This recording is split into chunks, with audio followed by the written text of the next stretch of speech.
Indonesia, asal Nusantara dari Sabang sampai Merauke, dari Miangas sampai Pulau Rote. Mantaplah iman kita, mantaplah kasih kita, mantaplah pengharapan kita.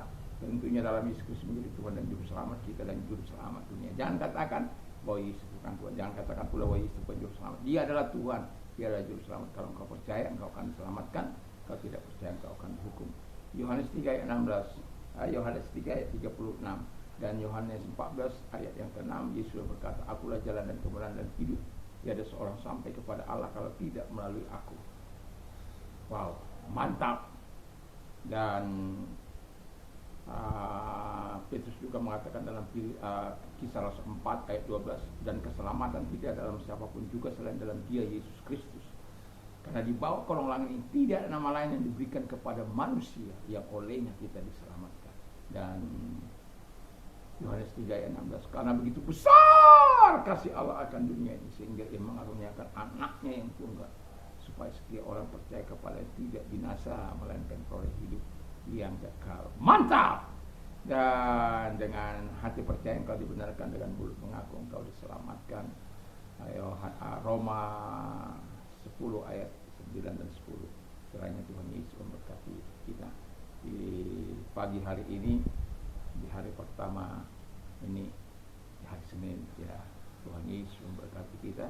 Dan sebelumnya saya mengharapkan kekuatan Tuhan, kekuatan doa, kekuatan firman, kekuatan iman, kekuatan doa menyertai setiap kita dalam perjalanan di pagi hari ini. Dan semoga kebaikan Tuhan mengalir karena kita mau taat dan takut akan Tuhan selalu dalam hidup kita. Puji nama Tuhan, mari kita berdoa. Terima kasih, sebelum kami dengarkan firman Allah, akan buka hati kami untuk Engkau berfirman, dan biarkan firman menjadi kekuatan bagi setiap kami dalam nama Yesus. Amin. Saya akan membacakan Ulangan 8 ayat yang ke-5 dan ke-6. Maka haruslah engkau insaf bahwa Tuhan Allah mengajari engkau seperti seorang mengajari anaknya.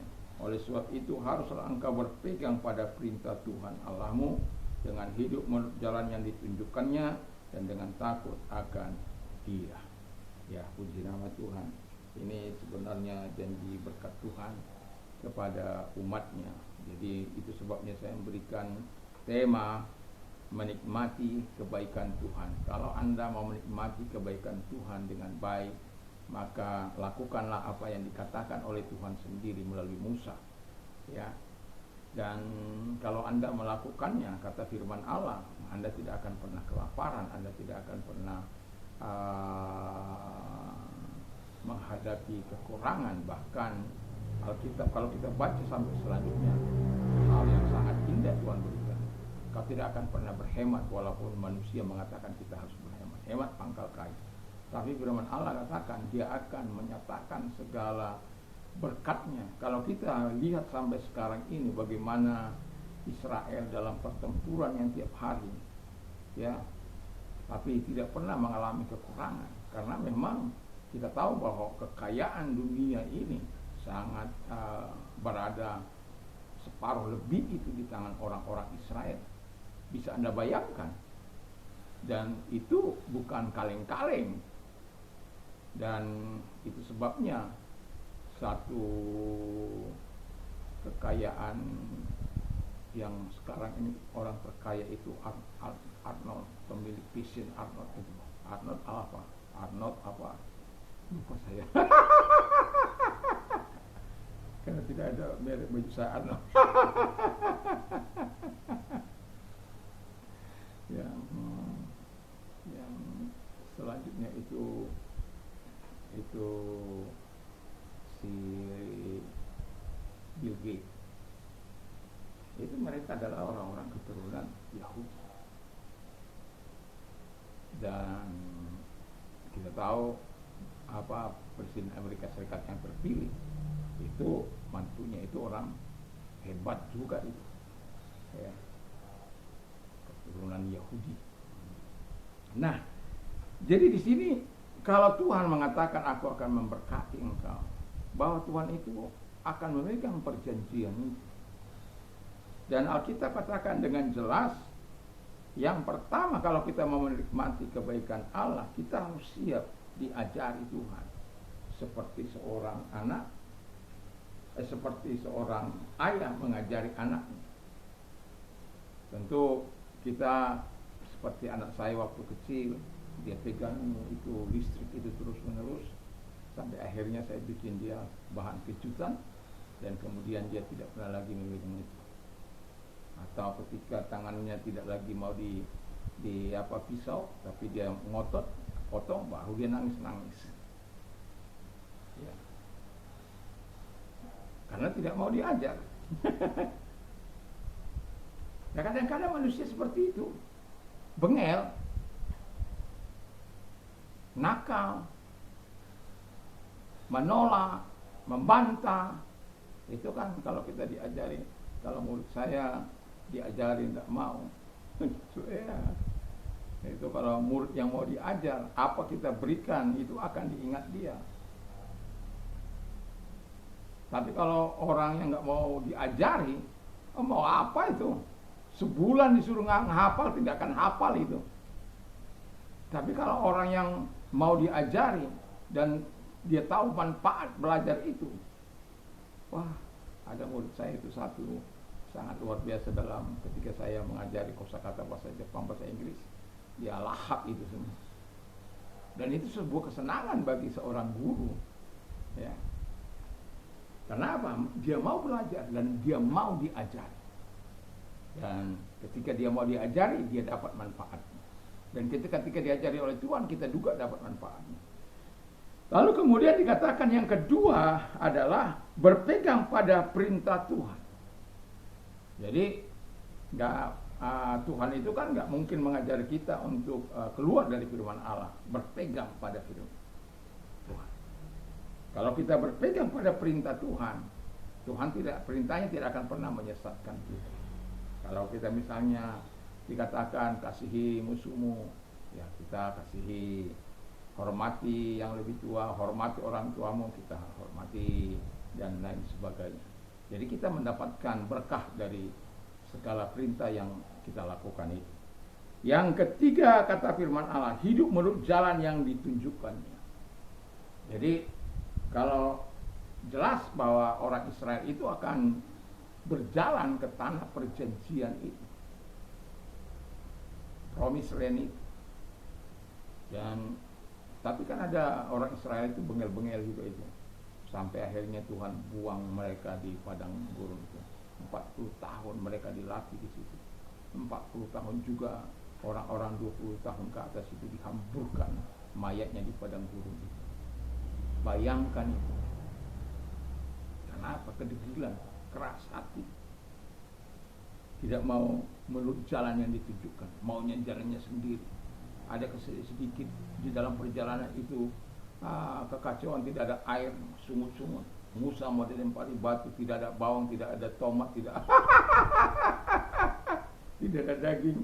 Suka-suka mereka bersungut-sungut. Nah, kalau kita mempunyai orang-orang di sekitar kita seperti ini, hidupnya penuh dengan sungut-sungut, tidak mau melakukan jalan yang ditunjukkannya, wah itu berat itu, ya. Saya mencoba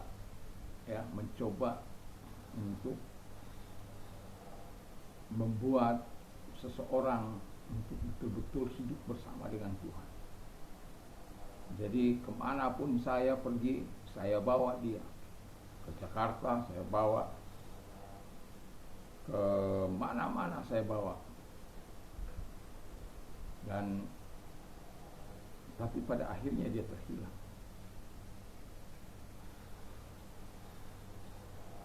Tapi ada yang bertumbuh dan kemudian menjadi pelayan Tuhan.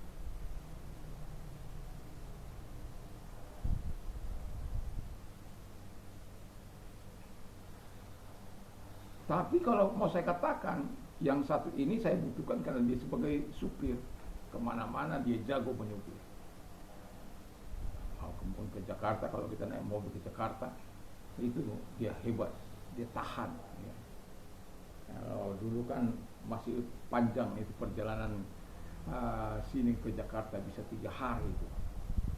Ya. Nah, sementara ini kemana saja, baik perjalanan singkat, perjalanan apa, sering kali saya bawa. Saya sudah bilang menjadi orang percaya itu harus begini. Ya Om, harus menjaga kekudusan perkataan, jangan sia-sia, jangan. Ya kita sebagai gembalanya tentu harus menunjukkan contoh dan teladan bagi dia. Tetapi itu tidak cukup baginya untuk bisa bertahan di dalam kebenaran. Oleh karena apa? Nafsu yang berlebihan. Ya, kalau orang sudah nafsu berlebihan, Anda sudah tahu.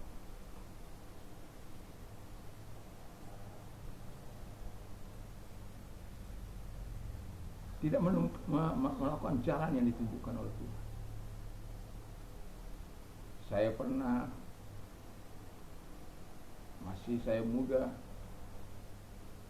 kemudian menegur seorang yang mencoba menyatukan istri pertama dan istri kedua. Aduh, Anda bisa bayangkan itu. Saya belum menikah pada waktu itu. Akhirnya saya berdoa puasa 3 malam itu. Dan kemudian saya tidak tahu apa yang mau saya katakan sama dia.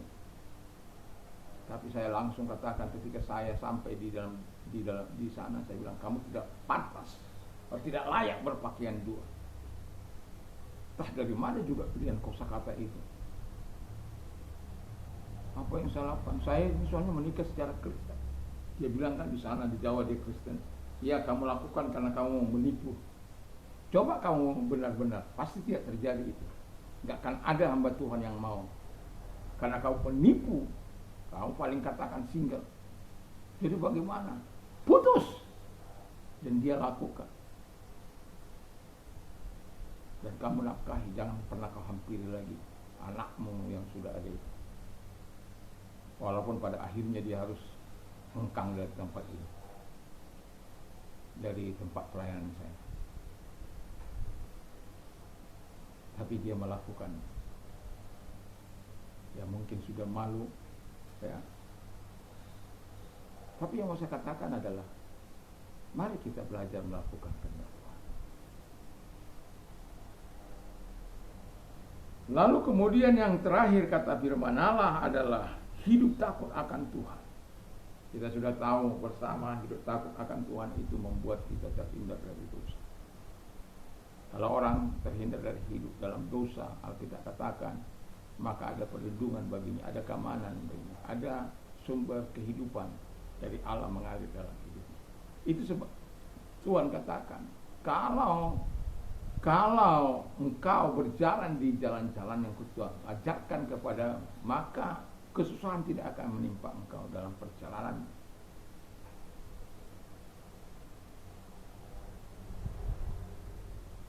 Tapi kita lihat bangsa Israel itu tidak seperti itu.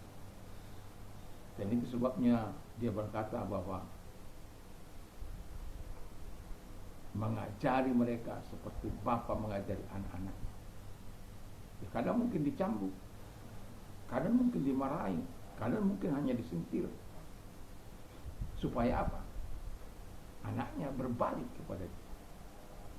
Ya, semoga kita dalam hidup ini, kalau kita menikmati yang baik dari Tuhan, lakukanlah apa yang diperintahkan Tuhan.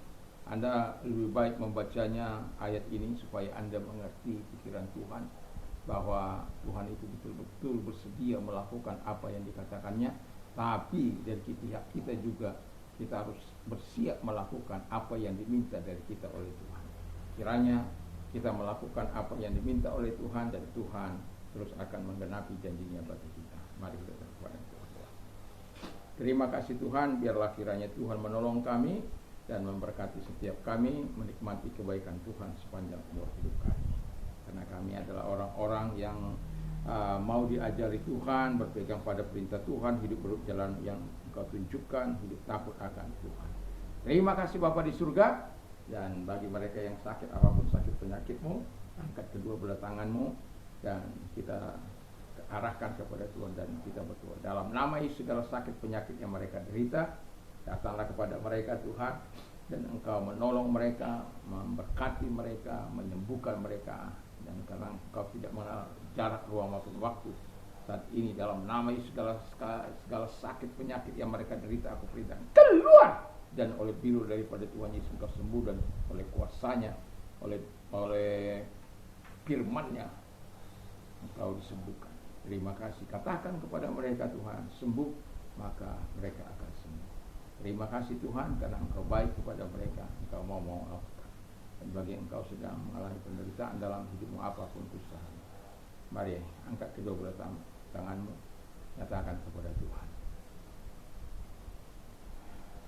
Tuhan, lihat tangan-tangan yang diangkat kepadamu. Tuhan Bapa di surga, kami berdoa kepadamu kiranya karena Engkau yang menjanjikan solusi, yang menjanjikan bahwa kami mengalami kelegaan, penyertaan Tuhan, kekuatan Tuhan, dan kami yakin dan percaya Engkau tidak mengabaikan firman-Mu kepada kami yang datang kepadamu untuk menyerahkan hidup kami, persoalan kami, penderitaan kami kepada Tuhan. Kami akan menikmati pertolongan dari Tuhan, solusi dari Tuhan dalam setiap apa yang kami alami. Terima kasih, kami bersyukur dalam nama Yesus. Haleluya. Amin. Kiranya Tuhan Yesus memberkati kita. Mantap, mantap, mantap. Selamat pagi.